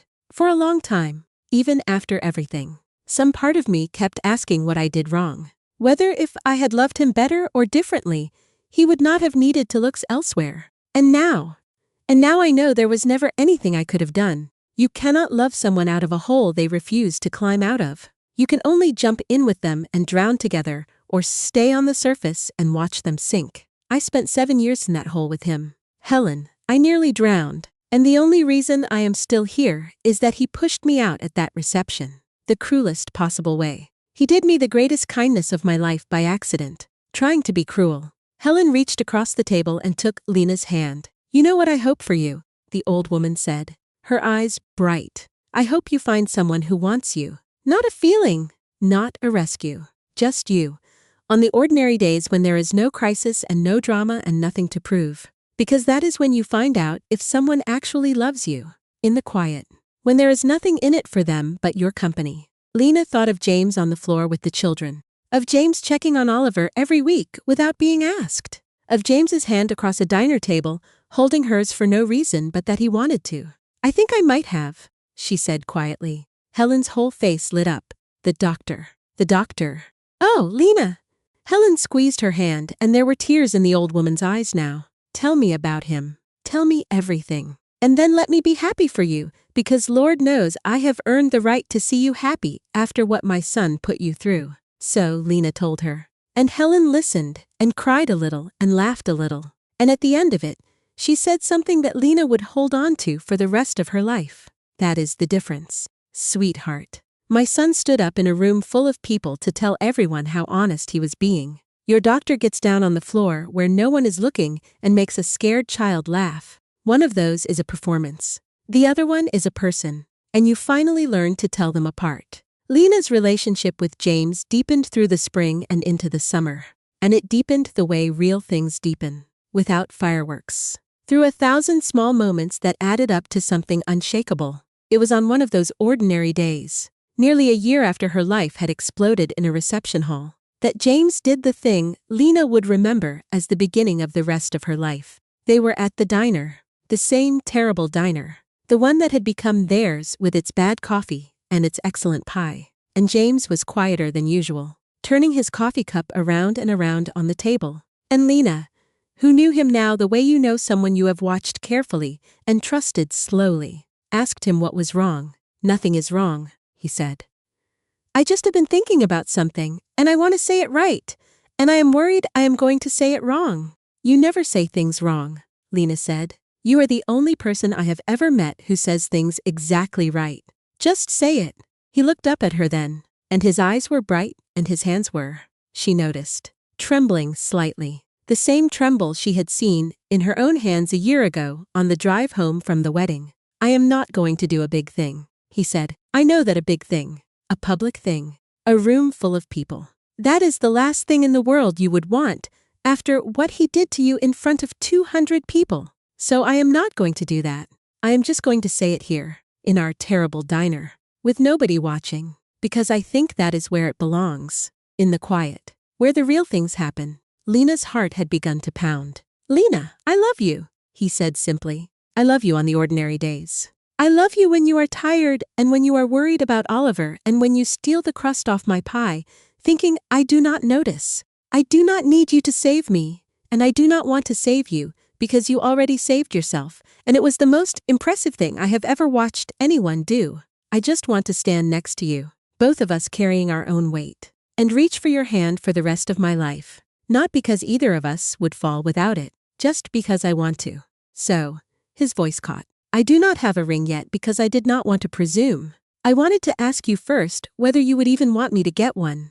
Lena Hartwell. Someday when you are ready, whenever that is. Would you let me marry you? And Lena, who had once sat frozen in a wedding dress while a man shattered her life in front of a crowd, looked across a chipped diner table at a man who was asking to build a life with her. In the quiet. With no audience and no performance and no medal to win. And she understood that this small and trembling and utterly honest moment, was the wedding that mattered. Not the one that had exploded a year ago. This one. This diner. This man. This question asked so gently with so much room for her to say no. She did not say no. Yes, she said. And she was laughing and crying at the same time. And she reached across the table and took both his trembling hands in hers. Yes, not someday. Now, today. Yes, and James laughed too. A shaky, disbelieving, overjoyed laugh. And he came around the table and pulled her up out of the booth and held her. And the few other people in the diner. An old man at the counter. A tired waitress. A young couple in the corner. All of them turned to look. And none of them understood what they were seeing. And it did not matter. Because for once in her life, Lena was not performing a happy day for an audience. She was simply living one. In the quiet, where the real things happen. She told Megan first. She called her at 7 in the morning, unable to wait. And Megan answered on the second ring, with the voice of a woman braced for disaster. Because that was what early morning calls had meant for the past year. What is wrong? Are you okay? What did he do? Nobody did anything, Lena said. And she could hear herself grinning. Megan James asked me to marry him. There was a silence on the line. And then Megan made a sound Lena had never heard her make. A kind of strangled shriek of pure joy. And then she was crying, and then she was laughing, and then she was saying, in the diner. He did it in the terrible diner, did he not? Oh my God. Oh, Lena, tell me you said yes. I said yes. I am coming over. I am coming over right now. I do not care that it is 7 in the morning. Put the coffee on. And Megan came. And she brought Pepper the cat in a carrier, because she said the cat had earned the right to be part of this. And the three of them, 2 women and a cat, sat in Lena's kitchen and cried and laughed until the sun was high. And at one point, Megan took Lena's face in her hands and said, do you remember what I told you in the car, the night of the wedding? I told you that what you did was the bravest thing I had ever seen a person do. And you said it did not feel brave. It felt like the only thing left to do. Megan's eyes were wet. This is why. This is what the bravery was for. You could not see it then. But this right here, this kitchen, that ring he is going to buy you, this whole life. This is what you were being brave for. Lena could not speak. She just held her oldest friend. And she thought about the girl she had been at 19 when she met Megan, and all the years between. And how close she had come to giving away her whole life to a man who saw her as a resource. And how the person who had loved her most through all of it was sitting right here, holding her, having never once wavered. Telling Helen was harder and softer and made Lena cry in a different way. She waited until their monthly lunch because some things should be said in person. And when they had sat down and ordered, Lena reached across the table and took the old woman's hand. Helen, she said, I need to tell you something. And I am nervous about it because I do not want it to hurt you. Given everything, Helen's face went still. Tell me. James asked me to marry him, and I said yes. For a moment Helen did not react at all, and Lena felt a stab of fear that she had wounded this woman she had come to love. That the news of her marrying someone else would reopen the wound of the son who had failed her.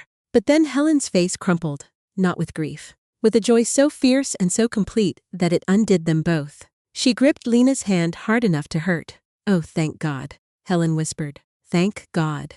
Thank God you are not going to let what my sons did keep you from this. That was my greatest fear. You know, not that you would hate him. He earned your hate. My fear was that he had broken something in you that meant you would never let yourself be loved properly again. That he had taken not just your past but your future too. She pressed Lena's hand to her cheek. And here you are telling me you are going to marry a good man. A real one. Do you have any idea what it means to an old woman to know that the girl her son threw away landed somewhere she will be treasured? It is the only thing that has let me sleep this year. You will come to the wedding, Lena said. It was not a question. Helen, I need you to know you are not losing me. Whatever happens, whoever I marry, you are not losing me. You were the mother I chose when I chose your son. And I am not unchoosing you just because I unchose him. Do you understand? That does not change. And Helen wept right there in the restaurant, an old woman crying into her napkin. And the waitress came over concerned, and Lena waved her away gently. And the two of them held hands across the table until the storm passed. And when it did, Helen wiped her eyes and laughed and said, well, now I have to buy a dress. And you have to let me help. Not with money. I know you. You will refuse the money. But with the planning, you may plan weddings for a living. Lena Hartwell. But there is not a chance in this world you are going to plan your own without me sitting right beside you, making a nuisance of myself. I would not have it any other way, Lena said. Later that evening, walking home with the last light fading over the city, Lena thought about the woman she had been a year ago, sitting in that chair while the music died. She wished for a moment that she could reach back through time and tell that woman what she knew now, that the worst day of her life was going to turn out to be the first day of her real one, that the man who broke her heart was going to hand her, by accident, the freedom to find a love she could not yet imagine, that the future she was mourning had never really existed, and the one waiting for her was better than anything she had been brave enough to hope for. But she could not reach back, and she understood, walking home in the fading light, that she did not need to. Because that woman in the chair had done the one thing that made all of this possible. She had stood up. She had given back the ring. She had walked out. She had chosen herself on the worst day, when it was hardest, when she had every reason to stay small and safe and second best, and every good thing in Lena's life now. The children, the work, Helen, Megan, this man she was going to marry, this whole bright house full of lit windows. All of it had flowed from that single brave decision to believe she deserved more than she was being offered. But the year was not without its shadows. Because life is not a story that resolves cleanly, and Lena had learned to distrust anything that did. The shadow came in the form of one more encounter with Daniel. It happened about 10 months after the wedding that never happened. At a charity fundraiser for the Children's Hospital, where James worked. Lena had not expected to see Daniel there. But there he was across the crowded room. And when she saw him, her whole body went still. He looked different. That was the first thing she noticed. The year had not been kind to him. He looked older, thinner. There was something in his face she had never seen there before. A kind of hollowness. The look of a man who had run out of stories to tell himself. His engagement had collapsed, and then, she would later learn, the one after it. And now here he was, alone at a party, holding a drink he clearly wished were stronger. He saw her too, and for a long, terrible moment across the crowded room, they simply looked at each other. James felt her go rigid beside him. What is it? He asked quietly. Then he followed her gaze and understood. Is that him? That is him. Do you want to leave? We can leave. Say the word. A year ago the answer would have been yes. A year ago she would have fled. But she was not that woman anymore. That woman had been built into someone stronger by the very man now standing across the room, looking hollow and lost. No, she said. I do not want to leave. I want to say hello. James looked at her carefully. You are sure? I am sure. I need to.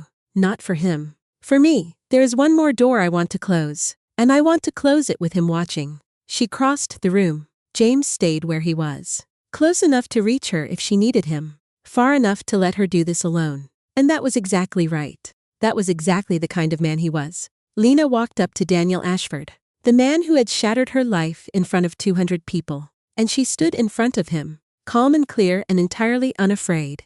Hello, Daniel. He stared at her like a man seeing a ghost. Lena, he breathed. You look, God. You look happy. I am happy, she said simply. I heard you are engaged to the doctor. He tried to smile and it did not quite work. I am glad. I mean that. I really am glad. Lena looked at him, and she waited one last time for something to rise in her. Anger, grief, the old pull, the urge to save him, to fix the hollowness in his face, to be one final time. The woman who could not leave a hurting man alone. She waited for it, and it did not come. Daniel, she said gently, I want to tell you something. And then I am going to go back to my life. And I do not think we will ever speak again after tonight. So I want to say it right. Are you listening? He nodded, unable to speak. I forgive you. She watched the words land, watched his eyes widen. Not because you asked. And not because you have earned it. You have not. But because carrying anger towards you was the last piece of you I was still holding. And I do not want to hold any piece of you anymore. So I am setting it down. The way I set the ring down at the reception. The way I set down your whole life when I stopped carrying it. I forgive you. And it has nothing to do with you. It is the last thing I am doing for me. Daniel's eyes filled. Lena, I am not finished, she said, still gently. There is one more thing and I need you to actually hear it. Because I think it might be the only true thing anyone ever tells you. She looked at him steadily. You are going to keep doing this. You are going to keep finding women and deciding they are the answer and burning it down when they turn out to be human. And you are going to keep ending up here, alone at parties looking the way you look right now, unless you stop. Unless you finally sit still in the quiet and face whatever hole it is inside you that you keep trying to fill with other people. Nobody can fill it for you. Daniel, I tried for 7 years. Sophie tried. The others tried. It cannot be done. The only person who can fix what is broken in you is you. And I hope for your sake that someday you are brave enough to try. Because being brave in the quiet, when there is no audience, when there is no medal, is the only kind of brave that ever actually changes anything. She stepped back. Goodbye, Daniel. I hope you find your way out. I really do. And she turned and walked back across the room to James, who was watching her with an expression of such quiet awe that it made her heart turn over. And behind her she left Daniel Ashford, standing alone with his weak drink and his hollow face. And she did not look back. Not once. And she felt with every step she took away from him another chain fall away, until by the time she reached James she was lighter than she had been in years. What did you say to him? James asked softly. I forgave him, Lena said. And then I told him the truth. And then I said goodbye. How do you feel? Free, she said. I feel free. Completely. Finally, free. The spring came, and with it the wedding. And Lena woke on the morning of it, not with the fear she had carried for a year but with a stillness so complete, it almost startled her. She lay in bed as the light grew, and she waited for the old ghost to arrive. The memory of the last time she had put on a wedding dress. The last time she had believed she was about to start a life. She waited for the panic, and it did not come. There was only the quiet and the sound of Megan already moving around in the kitchen, and the knowledge settling into her bones, like warmth, that today was going to be different. Because she was different. Because the woman getting married today had been built out of everything the woman in that reception hall had survived. Megan came in with coffee and found Lena sitting up in bed, calm, looking out at nothing. How are you feeling? Megan asked, carefully setting the coffee down. And tell me the truth. I have got the whole day cleared. If you need to fall apart, we fall apart. If you need to run, I will drive. Lena laughed. I do not need to run. That is the strangest part. A year ago I ran out of a wedding, and today I cannot wait to walk into one. The ceremony was small, exactly as she had wanted it. The garden behind the community center held perhaps 40 people, no more. Her mother and father were there. Her father had declared for weeks that he intended to walk her down the aisle again and get it right this time. Megan stood as her maid of honor, as she had a year ago.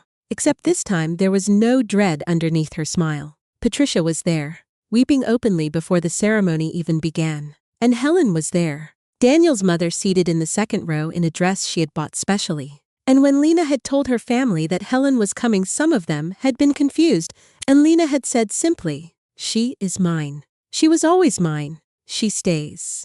And Oliver, 9 years old now, walked down the aisle, first carrying the rings on a small cushion, his face set with the fierce concentration of a boy who had practiced this walk for a month and would not under any circumstances mess it up.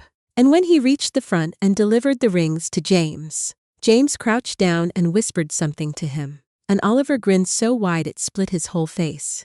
Later Lena would learn that what James had whispered was, you did it perfect, buddy. Now go sit with your grandma. We have got a wedding to finish. Then Lena walked down the aisle on her father's arm. And this time, when she reached the end of it and looked up at the man waiting for her, she did not see a performance. She did not see a story someone was telling about himself. She saw James. Just James. With his gentle eyes bright with tears. His hands trembling the way they had trembled in the diner. A man who had lost his whole world once and had the courage to build a new one. Standing at the end of an aisle, asking for nothing except the chance to spend his life carrying his own weight beside her. Her father placed her hand in James's. And then, before he stepped back, he did something no one had planned. He held on to both of their joined hands for a moment. This quiet man who had risen from a wedding table a year ago and started alone to clap.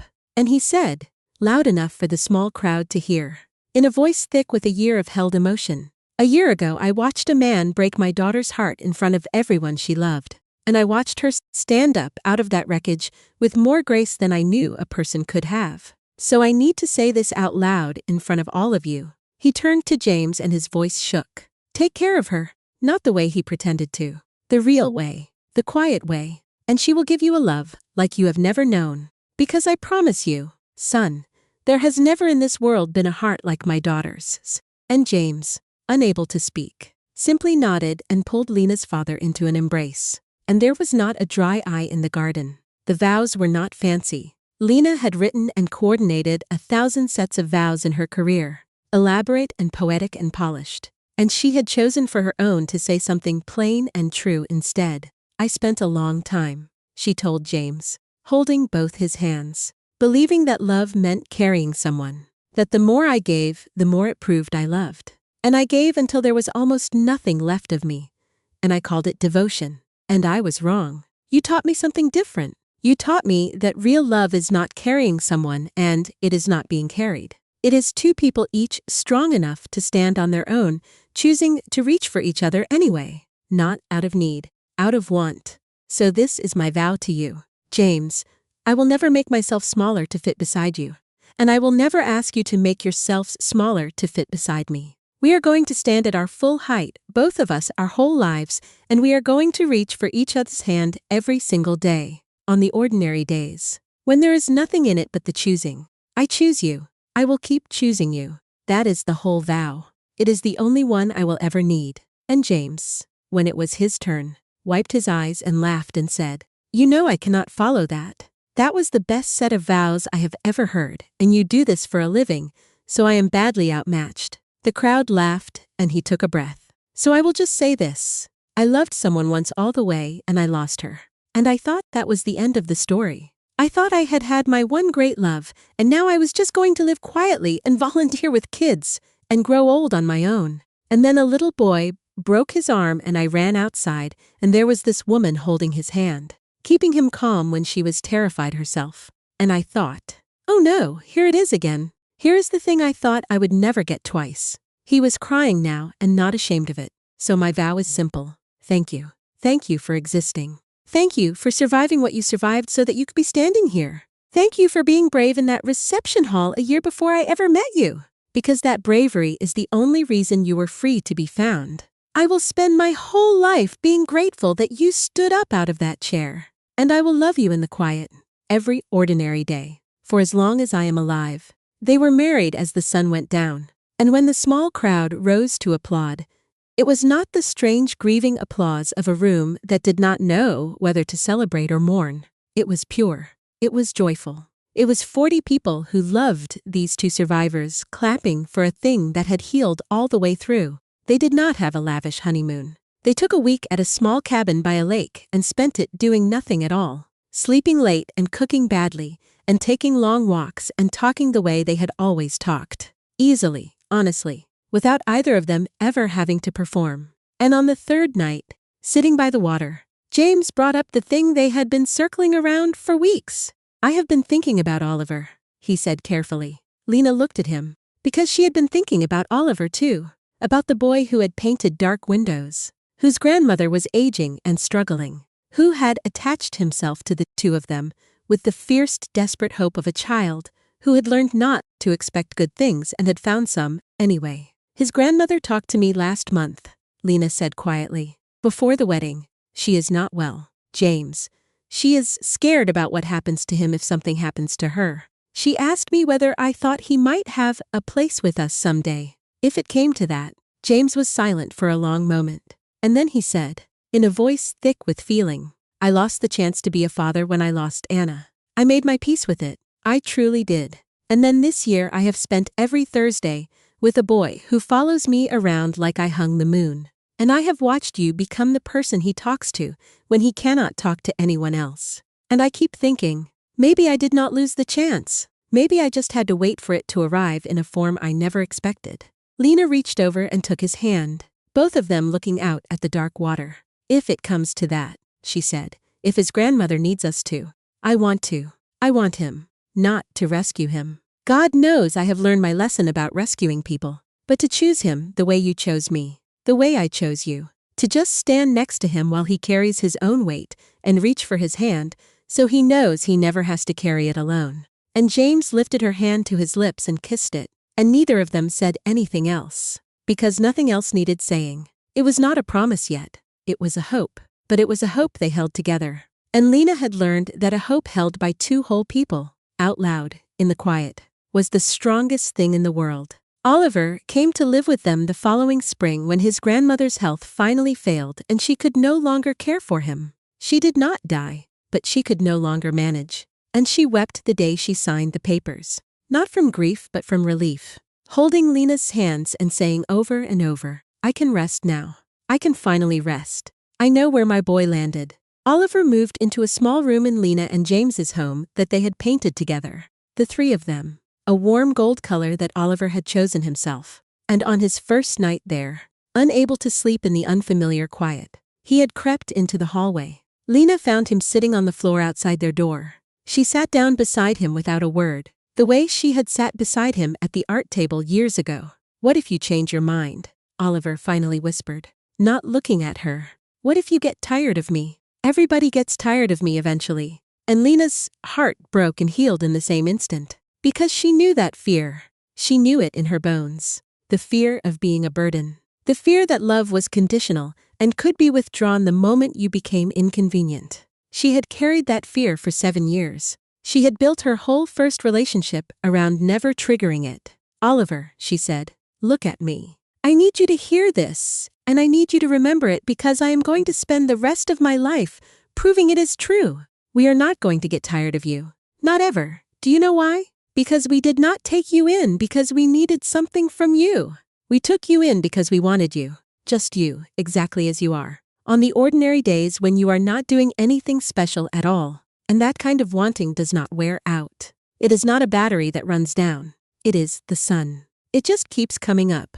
Every single morning for the rest of your life, we are going to keep choosing you. And someday, a long time from now, you are going to finally believe us. And on that day, you will understand that you were never a burden to anyone who actually loved you. You were a gift. You were always a gift. And Oliver, 9 years old, crumpled against her and cried the way children cry when a fear they have carried alone for years is finally gently taken from their hands. Lena held him in the hallway until he fell asleep. Then James came and carried him back to his gold room and tucked him in. And the two of them stood in the doorway watching him sleep. And James put his arm around Lena and said nothing at all, because there was nothing to say that the moment did not already contain. 2 years after the wedding in the garden, Lena saw Daniel one last time. She was walking through the city with Oliver, the two of them coming home from the art center. Oliver chattering about a painting he was working on.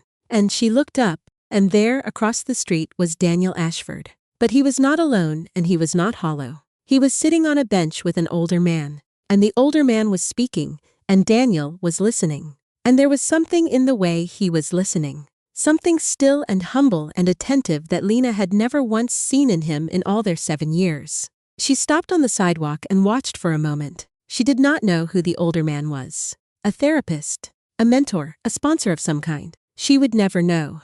But she knew what the picture meant. It meant that Daniel Ashford, at long last, was sitting still, in the quiet, facing the hole he had spent his whole life running from. Doing the thing she had told him at the charity event was the only kind of brave that ever changed anything. He looked up. He saw her across the street. And for a moment, the two of them simply looked at each other. The woman he had shattered, and the man who had shattered her. 2 years and a whole lifetime removed from the reception hall where the music died. And then Daniel did something Lena would carry with her forever. He did not wave. He did not call out. He did not try to cross the street, or speak to her, or explain himself, or perform a redemption she had not asked to witness. He simply looked at her, and he nodded. Once, slowly. A nod that said to everything 1,000 words could not. It said, "I heard you." It said, "I am trying." It said, "Thank you, and I am sorry, and I hope you are happy, and I finally understand." And Lena nodded back. Just once. And in that single exchange across a busy street, 2 years too late and exactly on time, something was finally completely finished. Not forgiven again because she had already done that. Not reconciled because they would never speak again, and both of them knew it. Just finished. Complete. A door not slammed but gently, permanently closed. "Who is that?" Oliver asked, following her gaze. Lena looked down at the boy, her boy, and she smiled and took his hand. "Nobody," she said. And it was not cruel, and it was not bitter. It was simply the truth. "Just somebody I used to know a long time ago. Come on, let us go home. James is making dinner, and if we are late, he will eat all the good parts." And Oliver laughed and pulled her forward. And Lena let herself be pulled toward home, toward James, toward the warm-lit windows of the life a brave woman in a wedding dress had built out of the wreckage of the worst day of her life. And she did not look back at Daniel. She did not need to. She had said everything she would ever need to say to him with a single nod. And now she was walking hand in hand with her son toward everything that actually mattered. That night, after Oliver was asleep and the house had gone quiet, Lena lay beside James and thought the way a person does at the end of a long journey. Not about the events of her life, but about what they had all meant. What the whole thing had been trying to teach her. And she understood, lying there in the dark, that she had spent most of her life confusing love with proof. For 7 years she had believed that the way you demonstrated love was by how much of yourself you were willing to surrender. The more she gave up, the deeper the love must be. She had emptied her savings and called it devotion. She had shrunk her own dreams to make room for his and called it partnership. And every time it hurt, she told herself that the hurt was the price of loving someone truly. She had been so wrong. Because love that requires you to disappear is not love. It is a slow erasure wearing love's face. Real love does not ask you to become less. It asks you to become more. James had never once made her smaller. From the first terrible cup of diner coffee, every single thing about him had made her more herself, not less. That was the test she had never known to apply. Not how much does this person make me sacrifice, but how much does this person make me? She understood that Daniel had not been a monster. That was the easy story. The one that would have let her off the hook. The true story was that he was a wounded man who had never learned to sit still with his own emptiness. And so he spent his life trying to fill it with other people. His cruelty had never really been about her at all. It had been about the hole he carried and could not face. And that understanding had freed her. Because a woman can spend forever asking what she did to deserve someone's cruelty. And the answer, the liberating and terrible answer, is almost always nothing. Some people hurt you, not because of who you are, but because of who they refuse to become. She had learned the difference between being needed and being wanted, and she had learned that they were not the same. Daniel had needed her desperately for 7 years. He had needed her money and her strength and her endless capacity to forgive, and she had felt that need and mistaken its intensities for love. Because being needed that badly felt like mattering. But need is not love. Need is hunger. A starving man needs bread, but he does not love it. He consumes it and moves on to the next hunger. James, by contrast, did not need her at all. And that had frightened her in the beginning, because she had built her entire identity on being needed. But she understood now that his not needing her was the very thing that made his love real. Because a man who does not need you and chooses you anyway is giving you something a needy man never can. He is giving you a choice made freely every single day with nothing forcing his hand. Need chains people together. Only want can truly bind them. Because want can leave at any moment and stays anyway. And the last things. The thing that made her finally close her eyes and turn toward the warmth of her sleeping husband was about herself. The great love story of her life had never been Daniel. And in a strange way, it had never even fully been James. The great love story of her life had been the moment she stood up out of that chair. Because everything good that followed, every lit window, every ordinary day, the boy asleep down the hall, and the man asleep beside her. All of it had flowed from that single act of believing she deserved more than she was being offered. She had chosen herself first, before there was any proof it would work out, before James existed, before she knew that Sophie would call, or that Oliver would come, or that any light would ever return. She had chosen herself in the dark with no guarantee on the worst day when it was hardest. And that, she understood, was the truest love of all. Not the love that arrives from another person to rescue you, but the love you finally decide to give yourself. The love that says, I am worth more than this, even when you have no evidence. Even when a man is telling you that you are nothing. Even when the whole room expects you to break. The love of another person can only ever find you after you have first refused to abandon yourself. James had said it best on a bench outside an emergency room without even knowing what he was saying. You already saved yourself. And it was the most impressive thing I have ever watched anyone do. He was right. No one had saved Lena Hartwell. She had saved herself in a reception hall in front of 200 people. And only then, only after, had she become free enough to be found. She turned and pressed her face against James's shoulder and felt him stir and in half-sleep wrap his arm around her without ever fully waking. The reflexive tenderness of a man who reached for her even in his sleep.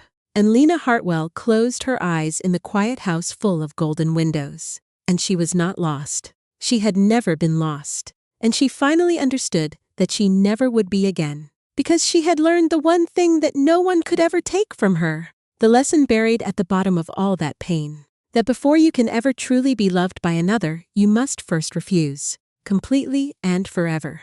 To abandon yourself. She had refused. In a chair in a reception hall on the worst day of her life, she had refused. And every good thing she now held had grown from that single, unbreakable refusal. Like a whole garden of light, blooming up out of the ashes of the day she was supposed to have broken. She had not broken. She had bloomed. And that, in the end, was the only love story that had ever really mattered.